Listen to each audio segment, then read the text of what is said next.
X-Men 97 just wrapped up its second season, but how does it compare to the fantastic season 1? Let's find out by taking a look at the 9 brand new episodes and rank all of them on this tier list. Starting with, of course, episode 1, Days of Past Future. Get it? It's like Days of Future Past, but different. As an introductory episode to a brand new season, this is a very solid episode 1. It has its issues for sure, but it also has its strengths. It sets up new story beats and injects some solid character work, and it also follows up the ending of the previous season in a satisfying way. The explanation as to why the X-Men are sent to these different time periods makes for a very exciting beginning to a whole new storyline. To fight the villain Apocalypse, this lady, who I can only assume is the future version of Rachel Summers, sends the X-Men to 2 important moments in Apocalypse's life: the beginning of a story where he rose to power, as well as the future at the height of his power. And in the present, Bishop and Forge travel to those different times to get the X-Men back, and this episode follows the X-Men in the future. This story is simple, but it works. Nathan Summers is prophesized to defeat Apocalypse, and the X-Men wind up fighting and defeating the Apocalypse's horsemen, and he retreats to the past because he's too weak to fight them. It's not a crazy story, but allows for some good action and good character work. There are 7 main characters in this episode, but not all of them get a ton of depth. Wolverine gets Jack. At the end of the last season, Magneto nearly killed him and ripped all the adamantium out of his body, but this episode doesn't really explore that in any way. He's just hairier, has bone claws, and I guess just walked that off. I know Wolverine's whole thing is going through traumatic experiences, but goodness, they could have at least mentioned it in some way.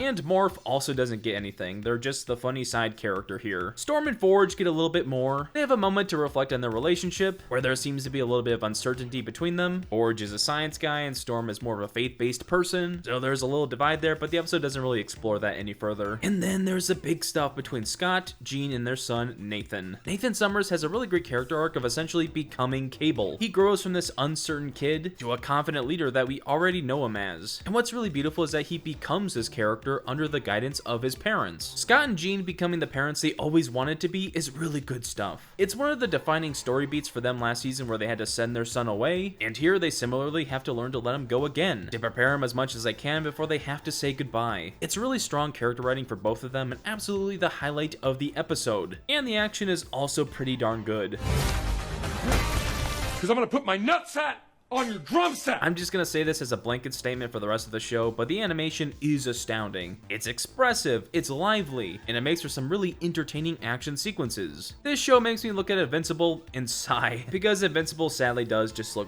so terrible compared to this. But despite some story issues, episode 1, Days of Past Future, is a really great intro for this season, and it's going in A tier. Episode 2, A Force to be Reckoned With. This is a really cool episode of X-Men 97, because it's not about the X-Men, it's about X-Force. Because the X-Men are stuck in different time periods, we follow Cable's X-Force in the modern day as they're tracking down Apocalypse and trying to figure out what his plan is. And this team is fantastic, both because the characters on their own are really cool, but also because there are narrative reasons for them to want to find Apocalypse. Cable, Psylocke, Archangel, Jubilee, and Sunspot is a pretty awesome lineup. Cable has always been one of my favorite characters ever since childhood, and something I also enjoyed since childhood was Transformers. And if you're also a Transformers fan, I'm sure you'll enjoy Transformers Eternal War. Transformers Eternal War is a mobile strategy game where you can freely build and control your 5-bot squad. Whether you prefer Autobots or Decepticons, you can choose any of your favorite Transformers like Optimus Prime, Megatron, and my personal favorite, Grimlock. Grimlock's stronger! Big Grimlock must be!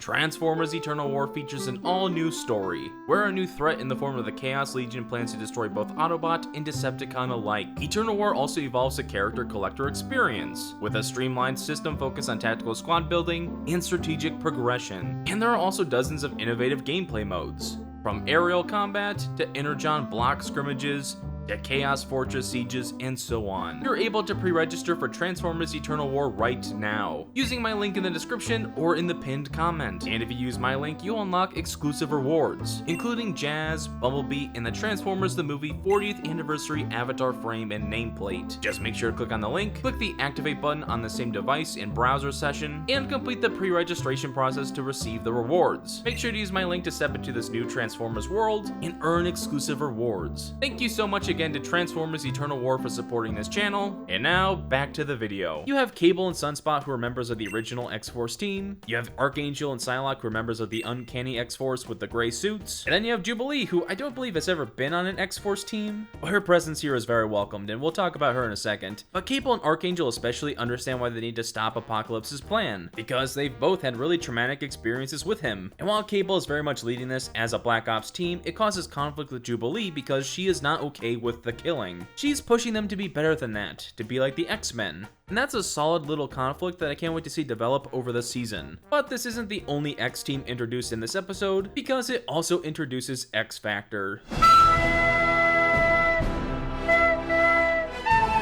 X Factor sucks, dude. Okay, let me be clear. Within the narrative of the show, this team is fine and adds another layer of complexity, because having a team of bootlicking mutants as an antagonistic force could make for interesting drama. I just personally never really liked the idea of X Factor. I always thought it was strange that mutants would work for the government, especially my girl Rain Sinclair, Wolfsbane. What have they done to you? My favorite comic book is the original New Mutants, and I always hated that they turned one of my favorite characters from that series into a Fed. That just breaks my damn heart. But one aspect that makes this a top tier episode is, of course, the main girl herself, Jubilee. Jubilee is quickly becoming one of the best characters of this show. As I mentioned, her conflict with Cable is very compelling, but it's more than that. She's still here trying to be an X-Men when all the other X-Men are gone. She's quite literally the last one left who's trying to do good in the world and fulfill Xavier's dream. And after she's captured by X-Factor, she has what is easily the best moment of the episode, which is her escape. Not only does she bust herself out of jail, but also all the other mutants who were captured there as well. This action sequence is not only visually marvelous and exciting, but it's also incredibly heroic. And it's perfectly in line with Jubilee as a character, who's growing up and becoming an adult and really filling into her hero role. Jubilee is potentially one of my favorite characters of the show after this episode. She is incredible. Friendship ended with Wolfsbane, now Jubilee is my best friend. Also, she's very fun to play as in Marvel Rivals.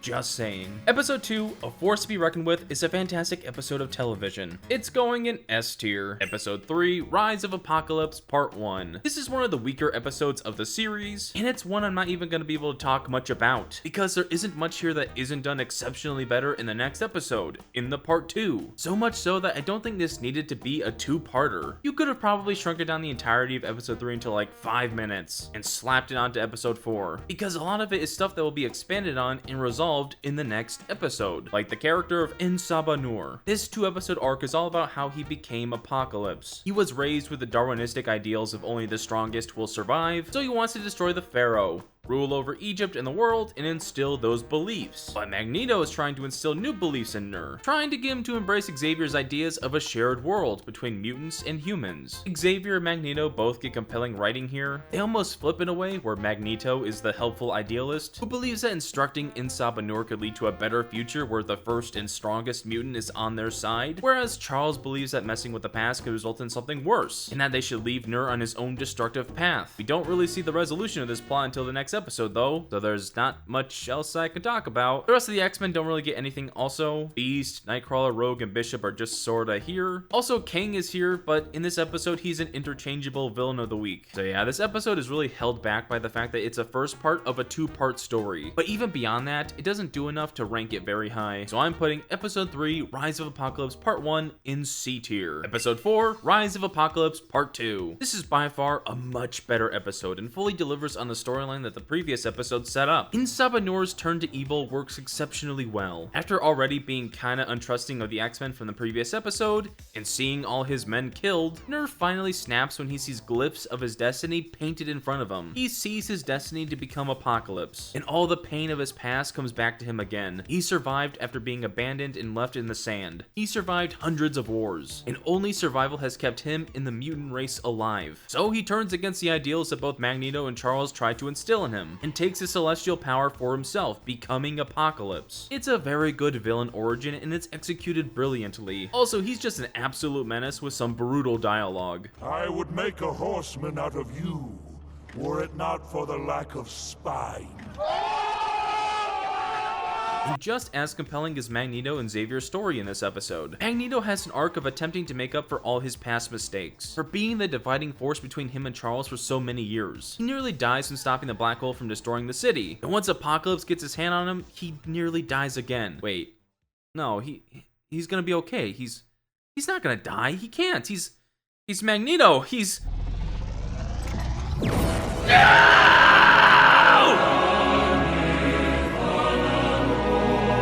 Magneto's death hits really hard, especially with Charles' reaction to seeing his good friend meet his end. One of the best aspects of X-Men 97 is the relationship between Charles and Eric. This show completely nails the dynamic, and it's heartbreaking to see them separated once again after just finally deciding to fight on the same side. And this episode has maybe the best single piece of dialogue between these two. Perhaps that is why I gladly played the devil, who pushes sinners to embrace the saint. But even outside the three main characters, other characters get some work here too. Rogue is very much still grieving Gambit from the previous season, and she desperately wants to see Apocalypse turn good because maybe in the future, that would stop Gambit from dying. Nightcrawler doesn't want to interfere with the past because he thinks it'll disrupt the natural order. Even Kane gets some characterization here. His whole plan was to take the celestial power before Apocalypse got to it, and as soon as he did, Kang freaking bailed, because even he's afraid of Apocalypse. This is a fantastic episode. It has high stakes, emotional moments, and powerful story beats, and also some of the best animation and visuals of the entire season. So episode 4, Rise of Apocalypse Part 2 is going in S tier.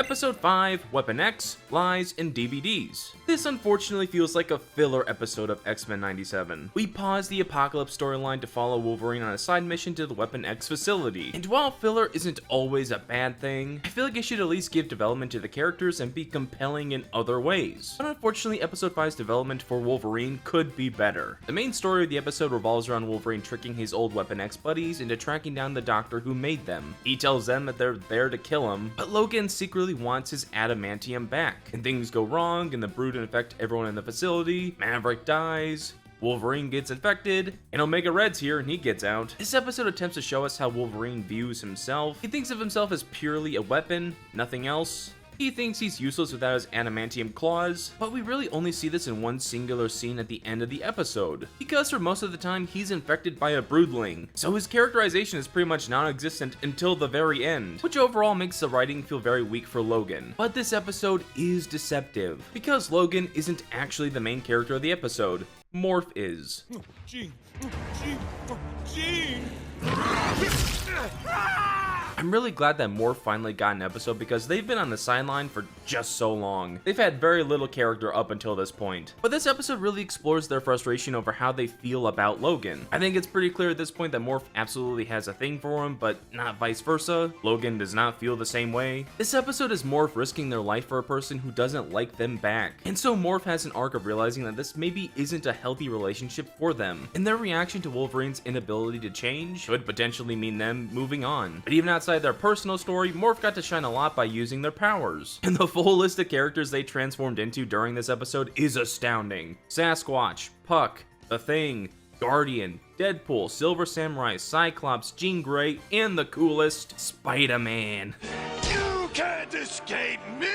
I'll chase you to the ends of the earth! The other members of the Weapon X team are pretty cool as well. The banter between Sabretooth and Wolverine is a lot of fun. Lady Deathstrike has a surprising amount of depth to her, especially as someone who has loved Logan in the past and can recognize that in Morph. And it was also cool that they included Maverick. Too bad he gets slimed. The villains of the episode are fine. Introducing the Brood could potentially be an interesting plotline. And Omega Red kinda came out of nowhere, but he was perfectly chaotic. Overall, this was an okay episode. When it was strong, it was really strong. But it being kind of a filler episode and failing to give Logan a compelling story was kind of a bummer. So episode 5, Weapon X, Lies, and DVDs is going in B tier. Episode 6, Danger.exe. This is a really strange episode because it's partly filler, partly not, and features one of the best single episode personal character journeys of the entire series. So I guess let's talk about the filler stuff first. The main plot for the episode is that the Danger Room comes to life, and Danger attempts to kill Charles Xavier. Having another episode where the main plot is separate from the main Apocalypse storyline is kind of a drag. While Danger is cool and seeing a bunch of characters kick ass is a lot of fun, it does unfortunately feel like we're spending a lot of time away from the main plot line. But we found out Chuck is packing, so at least there's that. Call an ambulance! But not for me! But this episode isn't all filler because it does advance the plot in some ways. Charles creates X-Corp and forms a new team of X-Men based in Genosha. I love the new quietly inspired suits, and most importantly, this new team advances the mutant versus human storyline, where X-Men activity was recently outlawed. And this story beat perfectly ties into Professor X's character story this episode, about growing to be more like Magneto. The reason Danger exists is because she sensed Charles' weakness. Charles is dealing with a lot of survivor's guilt when Magneto died, but not him. And he came to realize that the best way to honor Magneto's memory isn't to just keep on how he's been. He has to become stronger, become more offensive like Magneto was, to err on the side of mutant kind over mankind. The X-Men as a team changes this episode because Charles himself also changes. But Charles somehow doesn't even have the best storyline this episode, because that honor belongs to Polaris. Polaris' story is absolutely phenomenal this episode, because for one, she leaves X Factor. Woo!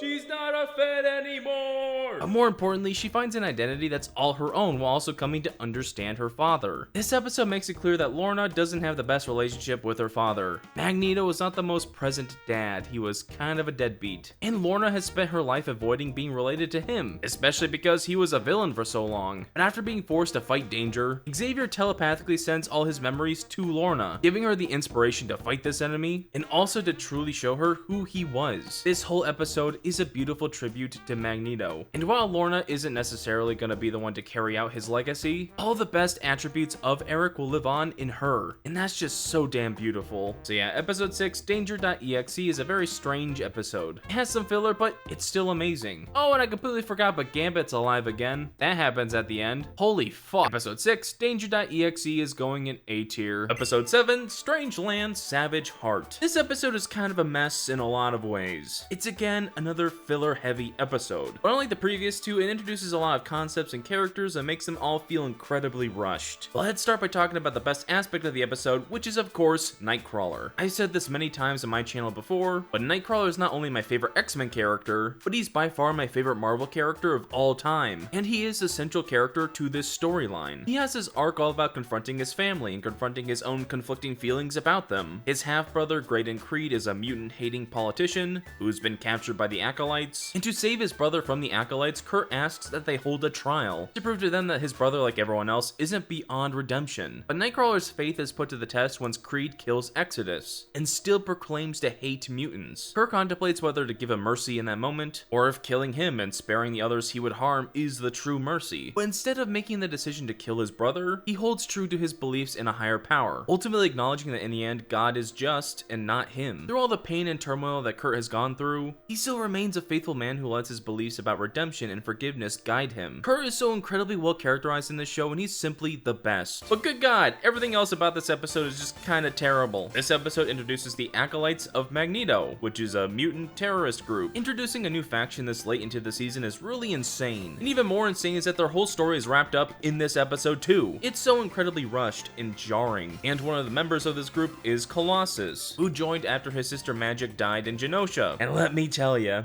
I can't believe that they introduced another New Mutants character just to kill her off. I'm in danger! And her death is so dumb.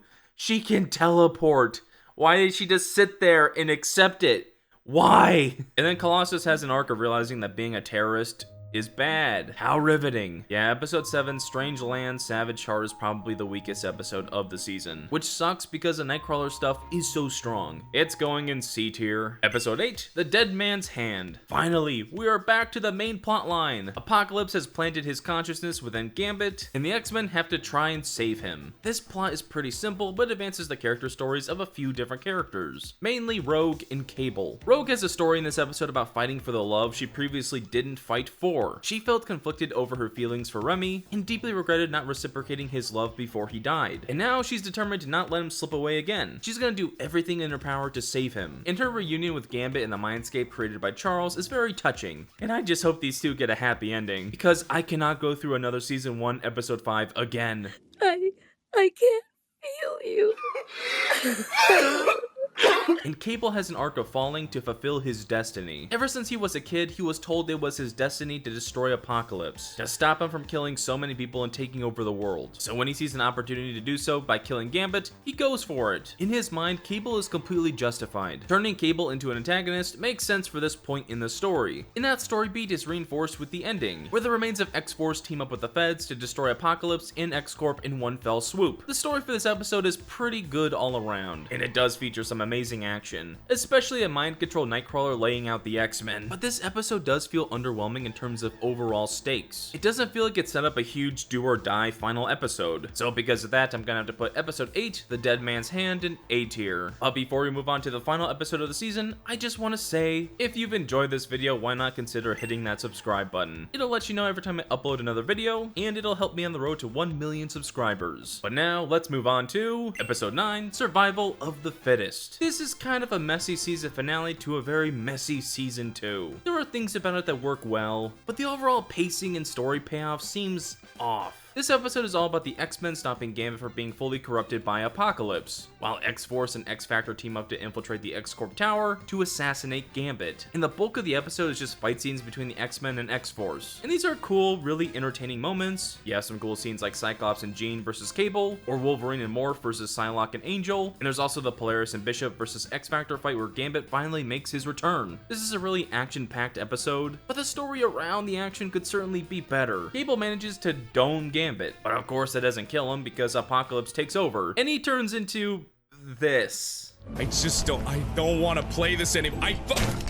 Oh god, that is some awful what-if type nonsense. Apocalypse can now only be stopped by Rogue, because earlier in the episode she got the celestial power in exchange for sacrificing herself. So she shows up, turns Apocalypse into a gem, and that's it. That's the big climactic moment of the season. It's over in like 10 seconds. Why would you build up Apocalypse all season as this huge threat if he's really not gonna be a villain? It just feels so incredibly rushed and underwhelming. And of course, because Rogue sacrificed herself, she has a very tearful goodbye with Remy, and wait, why is she alive? Oh, there's Beast, but where's Kurt? Where's Kurt? Where's Nightcrawler? Where's